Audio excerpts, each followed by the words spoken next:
Israel और Hamas की जंग के बीच पूरी दुनिया पर विश्व युद्ध का खतरा मंडरा रहा है, क्योंकि इजरायल को दुनिया के नक्शे से मिटा देने का सपना देखने वाला ईरान हमास और हिजबुल्ला और हूथी लड़ाकों जैसे खतरनाक चरमपंथी संगठनों को न सिर्फ पैसे पहुंचाता है, बल्कि भारी मात्रा में हथियार और गोला बारूद भी सप्लाई करता है। और अगर ईरान में बनाए गए तीनों परमाणु बमों में एक भी इन संगठनों के हाथ लग गया तो दुनिया में कैसी तबाही मचेगी, इसका अंदाजा भी लगाना मुश्किल है। हमास के साथ इजरायल की जंग के दौरान आए दिन ईरान समेत कई मुस्लिम देश इजरायल और अमेरिका को आंखें दिखा रहे हैं और गाजा पर इजरायल के हमलों को उसकी सबसे बड़ी गलती बता रहे हैं। वहीं अमेरिका समेत कई पश्चिमी देश इजरायल के पीछे हथियार और गोला बारूद लेकर पूरी मजबूती के साथ खड़े हैं। यानी अगर परमाणु हथियारों के साथ ईरान जंग में कूदा तो तीसरा विश्व युद्ध शुरू होने में देर नहीं लगेगी, क्योंकि अमेरिका के साथ उसकी दुश्मनी दशकों पुरानी और बीते कुछ साल से दोनों के बीच जंग की तलवार खिंची हुई है। और इसी वजह से दुनिया को डर सताने लगा कि अमेरिका और इजरायल को रोजाना बदले की धमकी देने वाला ईरान कहीं युद्ध का नया मोर्चा न खोल दे। जंग की दहलीज पर खड़े अमेरिका और ईरान 35 साल पहले भी एक दूसरे से सीधी जंग लड़ चुके हैं, लेकिन गाजा पर इजरायल के हमलों और अमेरिका की इजरायल को खुली मदद से ईरान का खून खौल रहा है और बीते 40 दिन में दोनों एक दूसरे को कई बार जंग की धमकी भी दे चुके हैं। अमेरिका और ईरान में बढ़े हुए तनाव के बीच यूएन की संस्था IAEA यानी इंटरनेशनल एटॉमिक एनर्जी एजेंसी की एक रिपोर्ट ने अमेरिका समेत दुनिया भर के देशों के होश उड़ा दिए। IAEA की रिपोर्ट में दावा किया गया कि ईरान ने करीब 128 किलो यूरेनियम इकट्ठा कर लिया है। IAEA के मुताबिक एक परमाणु बम बनाने के लिए 42 किलो यूरेनियम की जरूरत होती है और जितना यूरेनियम ईरान के पास है वो 3 परमाणु बम आसानी से बना सकता है। लेकिन परेशानी उस यूरेनियम की शुद्धता से है। IAEA का मानना है कि परमाणु बम बनाने के लिए यूरेनियम का 90% तक शुद्ध होना जरूरी है, लेकिन ईरान के पास मौजूद यूरेनियम उतना शुद्ध है या नहीं, इसकी सही जानकारी किसी के पास नहीं है। ईरान दुनिया की नजरों से छिपाकर अपना परमाणु कार्यक्रम चलाता है। उसके पास परमाणु कार्यक्रम को दुनिया की शांति के लिए खतरनाक बताते हुए अमेरिका और इजरायल ये दावा कर चुके हैं कि ईरान के परमाणु बम गलत हाथों में चले गए तो दुनिया में महातबाही आ सकती है। हालांकि ईरान के परमाणु कार्यक्रम पर संयुक्त राष्ट्र और अमेरिका की 24 घंटे नजर बनी हुई है और उसी के आधार पर सितंबर महीने में ही अमेरिका के रक्षा मंत्रालय ने दावा किया था कि ईरान के पास 14 दिन के अंदर परमाणु हथियार बनाने के लिए जरूरी तकनीक और बुनियादी ढांचा मौजूद है। यानी वो परमाणु बम बनाने के बेहद करीब है। करीब 22 साल से ईरान परमाणु ताकत हासिल करने की कोशिश में जुटा है। हालांकि 2010 में उसे रोकने के लिए यूएन सिक्योरिटी काउंसिल, यूरोपीय यूनियन और अमेरिका ने कई तरह की पाबंदियां लगा दी थी। यहां तक कि जनवरी 2020 में अमेरिका ने ईरान पर लगाए गए प्रतिबंधों को और ज्यादा सख्त कर दिया था। और अमेरिका के वैज्ञानिकों ने अपनी सैटेलाइटों को ईरान के ऊपर नजर रखने के लिए सुपर एक्टिव कर दिया है, जिसके बाद ईरान की न्यूक्लियर साइटों से सामने आई तस्वीरों ने अमेरिका और संयुक्त राष्ट्र के शक को शीशे की तरह साफ कर दिया था। अमेरिका ने सैटेलाइट तस्वीरों के आधार पर दावा किया था कि ईरान पहाड़ी इलाके में सैकड़ों फीट गहरी सुरंगें खोदकर परमाणु हथियार बना रहा है और अपने परमाणु कार्यक्रम से जुड़ी जानकारियां दुनिया से छिपा रहा है। अमेरिका ने ईरान की न्यूक्लियर साइट की जो तस्वीरें जारी की थी, उन्होंने दुनिया की धड़कनें बढ़ा दी थी। दावा किया गया कि दुनिया की नजरों से बचाने के लिए ईरान ने सैकड़ों फीट गहराई में सुरंगें खोदकर अपना न्यूक्लियर प्लांट बनाया ताकि अमेरिका या फिर इजरायल की सैटेलाइट से और मिसाइल हमलों से उन्हें बचाया जा सके। अमेरिका ने दावा किया था कि ईरान ने जमीन के अंदर 260 फीट से 328 फीट की गहराई तक सुरंगें खोदकर न्यूक्लियर प्लांट तैयार किया था। अमेरिका के मुताबिक नतांज में ईरान की सबसे बड़ी न्यूक्लियर साइट है। इस न्यूक्लियर साइट को तैयार करने के लिए ईरान ने जाग्रोस के पहाड़ों के बीच सुरंगें खोदी थी और दावा किया जाता है कि ईरान की ये सुरंगें इतनी गहरी हैं कि इन पर कोई भी हमला बेअसर साबित होगा। यानी ईरान ने पाताल लोक में परमाणु बम बनाने के लिए एक ऐसा प्लांट बना लिया जिसकी भनक तक किसी को नहीं लगी और ईरान अपने ऊपर लग रहे परमाणु बम बनाने के आरोपों को लगातार खारिज करता रहा। और उल्टे अमेरिका पर यह आरोप लगा दिए कि उसने उसके दुश्मनों को हथियार और गोला बारूद की सप्लाई की। हालांकि यूएन की संस्था IAEA यानी इंटरनेशनल एटॉमिक एनर्जी एजेंसी की रिपोर्ट को लेकर अमेरिका और इजरायल ने ईरान पर जोरदार हमले किए और उस पर परमाणु हथियारों के गलत इस्तेमाल का आरोप लगाया। ईरान ने 6 जगहों पर न्यूक्लियर रिएक्टर लगा रखे हैं और वो दावा करता है कि ऊर्जा जरूरतों को पूरा करने के लिए उसने ये न्यूक्लियर प्लांट लगाए हैं। लेकिन दावा किया जाता है कि नतांज और फोर्दो में जमीन के अंदर बनी न्यूक्लियर साइटों पर वो सबसे ज्यादा उच्च गुणवत्ता का यूरेनियम तैयार करता है और दावा किया जाता है कि इन दोनों न्यूक्लियर प्लांट से इकट्ठा किए गए यूरेनियम का इस्तेमाल ईरान के वैज्ञानिक परमाणु बम बनाने में कर रहे हैं। खतरा इस बात का भी है कि ईरान के परमाणु हथियार बना लेने के बाद पश्चिम एशिया में न्यूक्लियर रेस शुरू हो जाएगी, जो पश्चिम एशिया ही नहीं पूरी दुनिया के लिए महाविनाश की वजह बन सकती है। परमाणु बम के साथ ही ईरान ने बीते कुछ सालों में अपनी सैन्य ताकत भी बढ़ाई है, जिससे वो जंग होने पर अमेरिका और इजरायल से सीधी टक्कर ले सके। ईरान ने दावा किया कि उसने ऐसी हाइपरसोनिक मिसाइल तैयार कर ली है जिसकी रेंज में इजरायल के कई बड़े शहर हैं। यानी ईरान ने अपने दुश्मन से भिड़ने के लिए ऐसी मिसाइल तैयार कर ली जो पलक झपकते ही तबाही मचा सकती है। एक रोज पहले ईरान के supreme leader Ayatollah Ali Khamenei ने इन मिसाइलों का जायजा लिया। वो तेहरान में ईरान की सेना की ब्रांच IRGC यानी इस्लामिक रिवोल्यूशनरी गार्ड कोर की तरफ से आयोजित हथियारों की प्रदर्शनी में पहुंचे थे। ईरान के मीडिया के मुताबिक फतह 2 हाइपरसोनिक मिसाइल को IRGC ने विकसित किया है। IRGC ने बताया कि उनकी फतह 2 मिसाइल 16,000 किलोमीटर प्रति घंटा की रफ्तार से उड़ान भर सकती है और दुश्मन पर हमला कर सकती है। ईरान ने दावा किया कि फतह 2 मिसाइल अमेरिका और इजरायल की मिसाइलों से कहीं ज्यादा आधुनिक और मारक है। ईरान की इस खतरनाक हाइपरसोनिक मिसाइल को इजरायल के लिए बड़ा खतरा माना जा रहा है।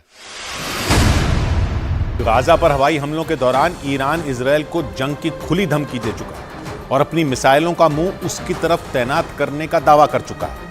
ईरान इजरायल के साथ ही उसका साथ दे रहे अमेरिका को भी खुली धमकी दे चुका है और अगर गाजा में आग लगी तो उसकी लपटें उसे भी जला देंगी। यानी इजरायल और हमास की जंग में ईरान सीधे सीधे अमेरिका से भिड़ सकता है। हालांकि इजरायल के अखबार द टाइम्स ऑफ इजरायल के मुताबिक इजरायल के हमास के खिलाफ जंग का ऐलान करने के बाद से पश्चिम एशिया में अमेरिका की सेना पर 30 से ज्यादा हमले हो चुके हैं। इराक और सीरिया में अमेरिकी सैनिकों को वहां के चरमपंथी संगठनों ने निशाना बनाया। इराक और सीरिया वो देश हैं जहां ईरान की तूती बोलती है। इराक तो ईरान का पड़ोसी है, जहां ईरान कई लड़ाकों का समर्थन करता है और वो लड़ाके ईरान के इशारे पर काम करते हैं। वहीं सीरिया इजरायल का दुश्मन है और ईरान का पक्का दोस्त। यानी इजरायल और हमास की जंग का दायरा तेजी से बढ़ रहा है और ईरान के तेवर से माना जा रहा है कि ये जंग और बड़ी हो सकती है। ईरान के समर्थन वाले यमन के हूथी लड़ाकों ने समंदर में एक जहाज हाईजैक कर लिया। दावा किया कि उन्होंने इजरायल का जहाज हाईजैक किया और इसलिए इसे समंदर में इजरायल और अमेरिका को ईरान की सीधी चुनौती माना गया, क्योंकि हूथी लड़ाकों ने डंके की चोट पर दावा किया कि इजरायल का एक जहाज उनके कब्जे में और वो आगे भी लाल सागर में इजरायल के जहाजों को निशाना बनाएंगे, क्योंकि ईरान के समर्थन वाले हूथी विद्रोहियों ने दावा किया कि गैलेक्सी लीडर नाम का इजरायल का जहाज उन्होंने हाईजैक कर लिया। हूथी लड़ाकों ने जिस जहाज को पकड़ा वो तुर्की से भारत की ओर आ रहा था, लेकिन लाल सागर में यमन के नजदीक पहुंचते ही हूथी लड़ाकों ने जहाज को हाईजैक कर लिया और उसे यमन के बंदरगाह पर ले गए, जिसके बाद हूथी लड़ाकों ने प्रेस कॉन्फ्रेंस करके यह दावा किया कि इजरायल का एक जहाज उनके कब्जे में है, जिसका नाम गैलेक्सी लीडर है। और हूथी लड़ाकों का कहना है कि वो लाल सागर में इजरायल के दूसरे जहाजों को भी निशाना बनाएंगे, जिसका मतलब यह हुआ कि हूथी लड़ाकों ने लाल सागर में इजरायल की परेशानी बढ़ाने की तैयारी कर ली। उन्होंने पहले लाल सागर के ऊपर से इजरायल पर मिसाइलें दागी और अब वो इजरायल के जहाजों का लाल सागर से आना जाना मुश्किल करना चाहते हैं।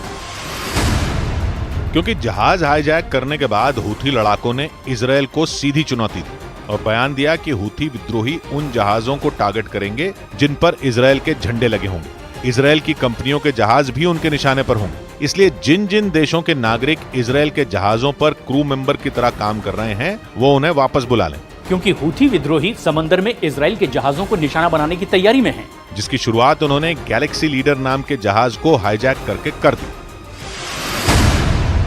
और पूरी तैयारी से जहाज का अपहरण करने का दावा किया। खबर है कि गैलेक्सी लीडर नाम के इस जहाज को आखिरी बार 2 दिन पहले लाल सागर में देखा गया था, जिसके बाद जहाज के बारे में कुछ पता नहीं चला और फिर खबर आई कि जहाज को हाईजैक कर लिया गया और हूथी लड़ाके उसे अपने साथ यमन लेकर चले गए। हूथी लड़ाकों ने अपनी प्रेस कॉन्फ्रेंस में बताया कि जैसे ही जहाज यमन के नजदीक पहुंचा, हूथी लड़ाकों का हेलीकॉप्टर जहाज के ठीक ऊपर पहुंच गया और धीरे धीरे कई हूथी लड़ाके जहाज पर उतर गए, जिसके बाद उन्होंने जहाज को कब्जे में ले लिया और इसी के साथ संकेत मिल गए कि लाल सागर में जंग का एक नया मैदान तैयार हो रहा है, जिसमें हूथी लड़ाके इजराइल से सीधा भिड़ने की तैयारी में हैं। क्योंकि उन्होंने केवल जहाज का अपहरण ही नहीं किया, बल्कि ये भी बोल दिया कि लाल सागर में यमन के नजदीक से इजराइल का जो जहाज गुजरेगा, हूथी लड़ाके उसे अगवा कर लेंगे। लेकिन इजराइल ने हूथी लड़ाकों के दावे को यह कहकर खारिज कर दिया कि लाल सागर में हाईजैक किया गया जहाज उसका नहीं था और उस जहाज पर एक भी क्रू मेंबर इजराइल का नहीं है। यानी इजराइल ने हूथी लड़ाकों के दावे को ही नकार दिया और दो टूक बोल दिया कि हूथी लड़ाकों के कब्जे में जो जहाज है वो इजराइल का है ही नहीं। हालांकि उसने ये माना कि हूथी लड़ाकों ने एक इंटरनेशनल मालवाहक जहाज पकड़ा है जो तुर्की से भारत रवाना हुआ था और उस जहाज पर यूक्रेन, बल्गेरिया, फिलीपींस और मेक्सिको समेत कई देशों के 25 क्रू मेंबर मौजूद हैं, जिनमें एक भी इजराइल का नागरिक नहीं है।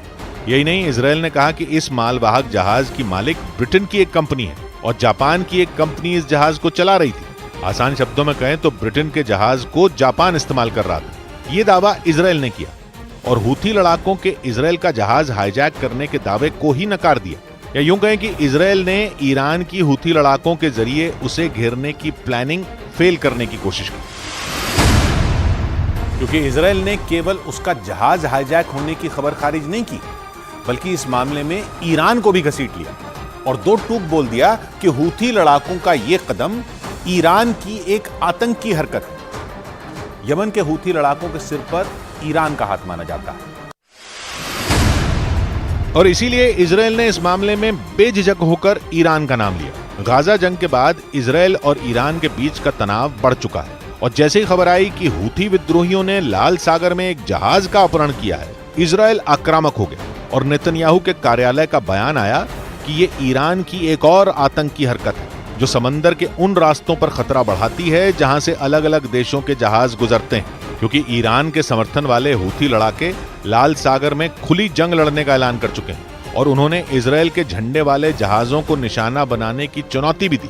लाल सागर में जहाज हाईजैक करने से कुछ घंटे पहले भी हूथी लड़ाकों ने धमकी दी थी। हूथी लड़ाकों ने इजराइल को सीधी धमकी दी और बोल दिया कि वो इजराइल के खिलाफ सैन्य अभियान तब तक जारी रखेंगे जब तक गाजा में जंग नहीं रुकती और इसीलिए उन्होंने ऐलान किया कि वो लाल सागर में इजराइल के जहाजों को बार बार निशाना बनाएंगे। हालांकि इजराइल ने इस बात से मना कर दिया कि उसका जहाज हूथी लड़ाकों के कब्जे में, लेकिन खबर आई कि हूथी लड़ाकों के कब्जे में जो जहाज है वो इजराइल के एक बड़े कारोबारी का है, जबकि इजराइल का कहना है कि हूथी लड़ाकों के कब्जे में जो जहाज है वो ब्रिटेन की कंपनी का है। यानी जहाज किस देश का है इसी पर पेच फंस गया, क्योंकि हूथी लड़ाके अपनी पीठ ये कहकर थपथपा रहे हैं कि उन्होंने इजराइल का जहाज अगवा कर लिया, जबकि इजराइल ने गैलेक्सी लीडर को अपना जहाज मानने से ही मना कर दिया और दुनिया इस बात पर फंस गई कि हूथी लड़ाकों के कब्जे में जो जहाज है वो असल में किसका है, क्योंकि हूथी लड़ाकों का दावा अलग है और इजराइल का अलग। सारी उठापटक के बीच ये तो पक्का है कि हमास और हिजबुल्ला के बाद हूथी लड़ाके भी इजराइल का तनाव बढ़ाना चाहते हैं, क्योंकि गाजा में जंग के बाद इजराइल उनके निशाने पर आ गया और वो सीज फायर की मांग करते हुए इजराइल को धमका भी चुके हैं। और पिछले कुछ हफ्तों से दक्षिणी इजराइल के एलर्ट शहर पर मिसाइलों से अटैक कर रहे हैं। हूथी लड़ाकों ने एलर्ट पर ड्रोन से भी अटैक किया था। एक ड्रोन तो एलर्ट में एक रिहायशी इमारत से टकरा भी गया था, जिसके बाद इजराइल अलर्ट हो गया। उसने लाल सागर में अपने जंगी जहाज तैनात कर दिए। न्यूज 18 की टीम भी दक्षिणी इजराइल के एलर्ट शहर पहुंची, जहां लाल सागर में इजराइल की नौसेना हूथी लड़ाकों से भिड़ने की तैयारी करती नजर आई। हम लाल सागर के पास मौजूद हैं, इजराइल की सीमा के अंदर। बोट को आप देख सकते हैं लाल सागर में जो इजराइल के हैं और लगातार सीमा की निगरानी करें। हूथी लड़ाकों ने लाल सागर के रास्ते जब इजराइल पर मिसाइलें दागी थीं, तो अमेरिका भी सावधान हो गया था। उसने हूथी लड़ाकों की कई मिसाइलों को मार गिराने का दावा भी किया था और बाकी का काम इजराइल के एरो 3 मिसाइल डिफेंस सिस्टम ने कर दिया था,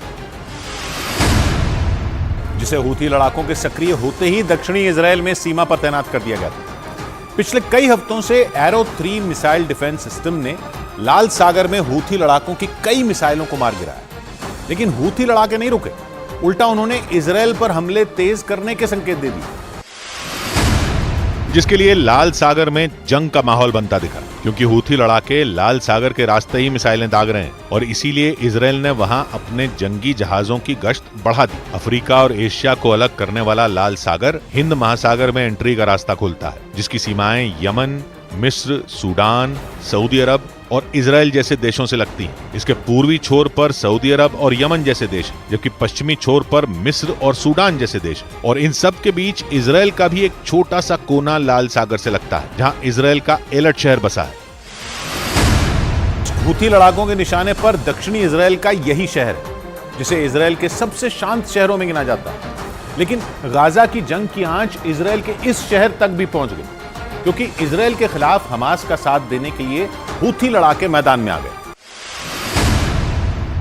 और यमन की राजधानी सना से करीब 2000 किलोमीटर दूर इजराइल के एलट शहर पर मिसाइलें दागने लगे। यही नहीं, जैसे ही हूथी लड़ाकों ने इजराइल का जहाज हाईजैक करने का दावा किया, हमास का बयान आ गया, जिसमें उसने कहा कि हूथी लड़ाकों का यह कदम तारीफ के काबिल है। जिसका मतलब ये हुआ कि ट्रिपल एच कहे जाने वाले हिजबुल्लाह, हूथी और हमास के लड़ाके एक दूसरे का साथ दे रहे हैं। और इन तीनों कट्टरपंथी संगठनों की आड़ में ईरान अपना काम कर रहा है, क्योंकि हिजबुल्लाह को ईरान ने बनाया था। गाजा जंग में ईरान ने हमास का साथ दिया और हूथी लड़ाकों के सिर पर भी ईरान का हाथ है। और इसीलिए कहा जाता है कि ट्रिपल एच जो करते हैं वो ईरान के इशारे पर करते हैं। जैसे ही हूथी लड़ाकों ने लाल सागर में इजराइल से भिड़ने का ऐलान किया, इजराइल ने ईरान पर निशाना साधना शुरू कर दिया, क्योंकि उसे पता है कि हूथी लड़ाकों को हथियार और तकनीक दोनों ईरान से ही मिलती है। और इसीलिए इजराइल ने लाल सागर में जहाज के अपहरण का कनेक्शन सीधा ईरान से जोड़ दिया।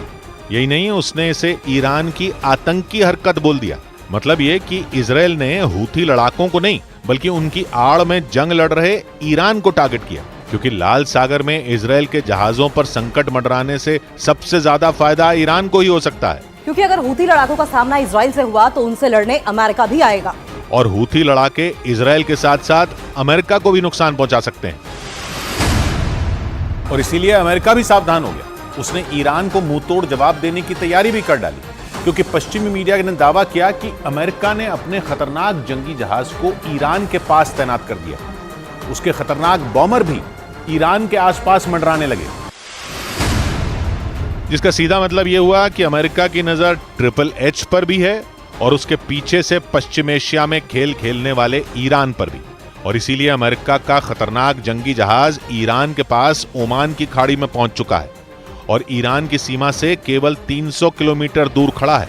ये दावा पश्चिमी मीडिया ने किया और जानकारी दी कि ओमान की खाड़ी में तैनात अमेरिका के जंगी जहाज पर कई लड़ाकू विमान और मिसाइलें तैनात हैं, जो ईरान के पूर्वी और मध्य हिस्से को तबाह कर सकती हैं। जिसका मतलब ये हुआ कि ईरान को सबक सिखाने के लिए अमेरिका ने भी तैयारी कर ली है, क्योंकि केवल उसका जंगी जहाज ही नहीं, बल्कि अमेरिका का B-1 बॉमर भी तुर्की के पास लाल सागर में तैनात कर दिया गया।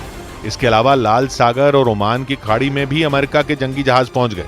ईरान की सीमा तुर्की से लगती है और फारस की खाड़ी और ओमान की खाड़ी तो ईरान की 1770 किलोमीटर लंबी दक्षिणी सीमा बनाती हैं, जहां अमेरिका ने ईरान को घेरने के लिए चक्रव्यूह रच डाला। ईरान गाजा जंग की आड़ में ट्रिपल एच को हथियार की तरह इस्तेमाल कर रहा है।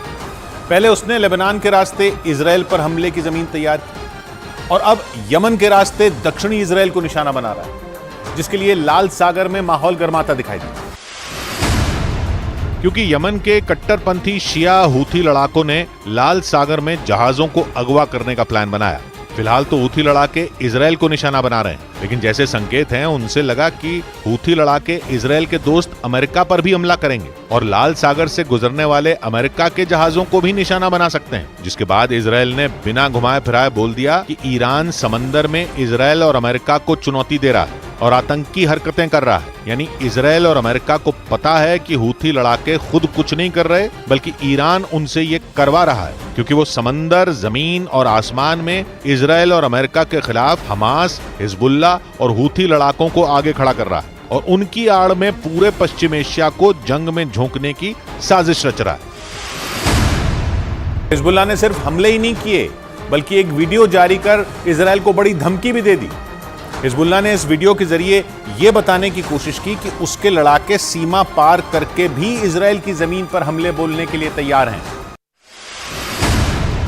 यानी वो इजराइल की सीमा में घुसकर कभी भी उसके साथ सीधी जंग छेड़ सकते हैं। हिजबुल्लाह और इजराइल के बीच सीमा पर 7 अक्टूबर के बाद से ही लड़ाई छिड़ी हुई, लेकिन अब तक दोनों एक दूसरे पर ड्रोन, रॉकेट और मिसाइलों से ही हमले बोल रहे हैं। ऐसा पहली बार हुआ जब हिजबुल्लाह ने वीडियो जारी करके इजराइल को चेतावनी दी कि वो आ रहे हैं। और इसी वजह से ये माना जा रहा है कि हिजबुल्लाह के लड़ाके इजराइल की सीमा पार जाने के लिए बिल्कुल तैयार बैठे हैं। यानी जो लड़ाके सीमा पार से इजराइल की सेना को चुनौती दे रहे थे, वो सीधे इजराइल में घुसकर वहां कत्लेआम मचा सकते हैं। इसका मतलब ये कि इजराइल पर एक बार फिर 7 अक्टूबर जैसे हमले का खतरा मंडरा रहा है, लेकिन इस बार उसका दुश्मन हमास से कहीं ज्यादा खतरनाक और ताकतवर है।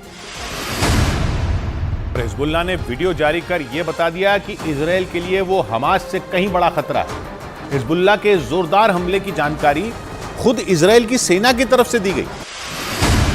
सेना ने यह जानकारी दी कि 1 घंटे के अंदर ही हिजबुल्लाह ने उसके कई इलाकों पर 3 ड्रोन और 25 रॉकेट दाग दी। यानी हिजबुल्लाह ने एक साथ ऐसे ताबड़तोड़ हमले बोले कि इजराइल की फौज भी कुछ देर के लिए खौफ से भर गई। हालांकि इजराइल की सेना ने तुरंत पलटवार शुरू किया और लेबनान की तरफ से दागे गए तीनों ड्रोन को मार गिराने का दावा किया। हालांकि हिजबुल्लाह की तरफ से दागे गए 25 रॉकेट में कुछ इजराइल के इलाकों तक पहुंचने में कामयाब हो गए, लेकिन इजराइल ने दावा किया कि वो ऐसे इलाकों में गिरे जिनसे कोई बड़ा नुकसान नहीं हुआ। यानी इस बार इजराइल ने हिजबुल्लाह के हमले को पूरी तरह नाकाम कर दिया। लेकिन माना जा रहा है कि इजराइल के लिए खतरा टलने वाला नहीं है, क्योंकि हिजबुल्लाह अपने ठिकानों पर हुए इजराइल के हमले से बुरी तरह बौखलाया हुआ है।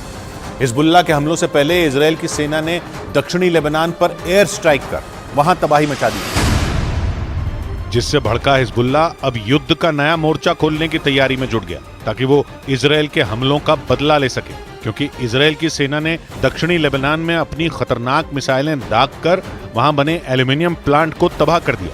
बताया गया कि इजराइल की फौज ने एल्यूमिनियम प्लांट पर ड्रोन के जरिए हमले किए, जिसके बाद वहां जोरदार धमाका हुआ और पूरा इलाका आग की लपटों से घिर गया।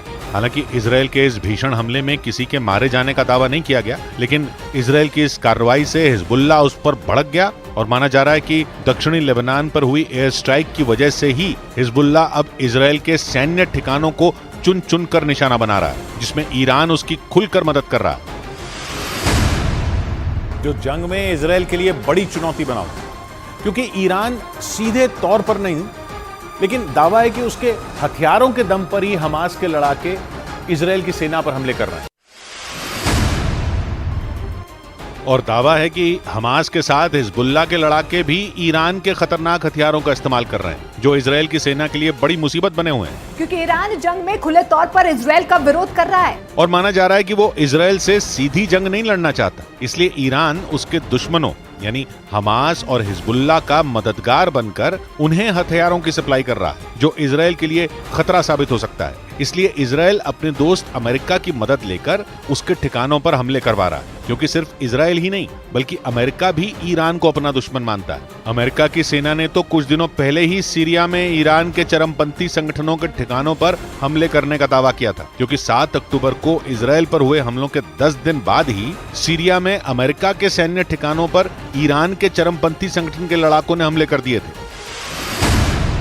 अमेरिका और इजराइल मिलकर ईरान को सबक सिखाना चाहते हैं, ताकि हमास और हिजबुल्लाह जैसे खतरनाक चरमपंथी संगठनों का एक साथ सफाया हो सके।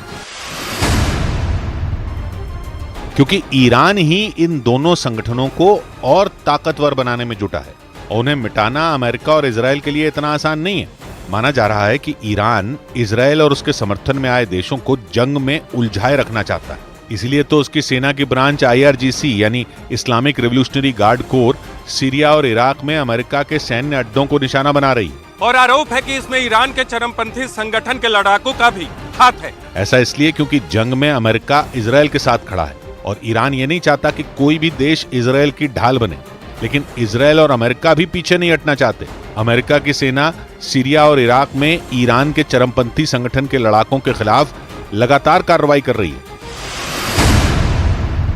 कि 7 अक्टूबर को हमास के लड़ाके अल शिफा अस्पताल में ही बंधकों को लेकर आए थे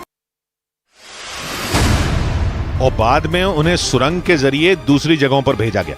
इजराइल की सेना की तरफ से जारी किए गए उस वीडियो में हथियारों से लैस कुछ लोग एक आदमी की गर्दन पकड़कर उसे जबरदस्ती अल शिफा अस्पताल के अंदर ले जाते नजर आए, जबकि एक दूसरा आदमी बुरी तरह घायल दिखाई दिया। उसे स्ट्रेचर पर लिटाया गया था। इजराइल की सेना ने दावा किया कि हमास ने इसी तरह से बंधकों के साथ बर्बरता की और 7 अक्टूबर को उन्हें जबरदस्ती इजराइल से गाजा के अल शिफा अस्पताल लेकर पहुंचे थे। इजराइल की सेना के मुताबिक उस वीडियो में हमास के लड़ाके जिन 2 लोगों को जबरदस्ती अस्पताल में ले जाते दिखाई दिए वो नेपाल और थाईलैंड के नागरिक हैं। हालांकि उन दोनों को अल शिफा अस्पताल में पहुंचाने के बाद उनके साथ क्या हुआ, उन्हें बाद में कहां छिपाया गया, इजराइल की